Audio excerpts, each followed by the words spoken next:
So the run up to the show and the day of the show, I'd spoken to Rosie on the phone. I was already familiar with Rosie, I'd met her a few times, so I wasn't nervous about seeing her. And she told me that some of the bands were vegan, and even though they weren't getting a rider, I thought it might be nice for them to get some like fruits and snacks and maybe some like sandwiches and stuff. So I went to the shop and I got those, got some crisps, got some milk, vegan milk, to make sure that people could have brews. And then the band started arriving. I'd sent out the advance as well, about 4 days earlier, and everyone was absolutely fine with that, and they all arrived on time. The only problem was that we were waiting on Rituals to send over their stage specs, because I had forgotten to email them, unfortunately, and the sound engineer was not happy with me for that. But he did have Crystals and Gallus' about 2 days prior to the event, so he was fine with that. And he got Rituals before they sound checked, so he was fine with that too. So when the bands came in, I was obviously nervous about Gallus, because we hadn't spoken about our problems. But as soon as they came in, I was so friendly to them, and I gave them all a hug, and I welcomed them, and I offered them teas and coffees and showed them around the venue and helped them load in and asked them about their journey. And I think that they were very quick to maybe back down and not like be mad at me.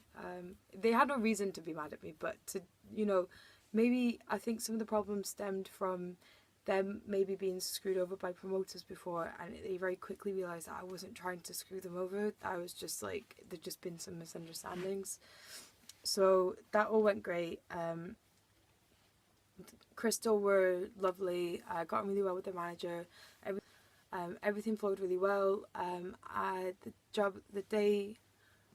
the day of the gig, I had to get all the AAA passes sorted. I updated the socials saying that Crystal were going to be on that night. I gave Crystal money to go off and eat, and I gave them directions on where to go and eat, local vegan restaurant. I showed everyone to the green room, and made sure it was like nice and warm for everyone. And I just made sure everyone was entertained, knew where the plug sockets were, knew what the Wi-Fi codes were, and also Dan likes to give free drinks tokens to the band members. So all the members of the band, the headliners always get 3 to 4 drinks tokens each, and then the supports always get 2 or 3 drinks tokens each, depending on the numbers of people and how much we like them. So I think that all of these cumulative factors all really led to everyone being really happy, and they all thanked me personally after the show, saying you've been really nice and hospitable and friendly, and it really made me feel great, because I'd been really nervous and I wasn't really confident with what I was doing. I wasn't sure if I was doing a good job. I wasn't sure if I'd missed anything. I had missed stuff because just before I went on the door, side note, I did the door for all of the gigs, but just before I went on the door, I accidentally had forgotten to print out all of the people that had bought tickets from TicketWeb on the Mash House's page, which meant that I was sat on the door without a list of people's names, which was technically fine, because they came through, which is technically fine because everyone had them on their phones anyway, but it was a bit of an annoyance, I think, for Dan. But I think I remembered everything else. I remembered especially putting up the stage times. That was really important because no one else was willing to do it, and I had to do it before I got on the door. And yeah, I think that's everything. Danny from Gallus came up to me and apologised for acting the way that he had done, and he said that it was just miscommunication. He'd totally taken things the wrong way, and he said that he felt bad for judging that I was going to be horrible to him.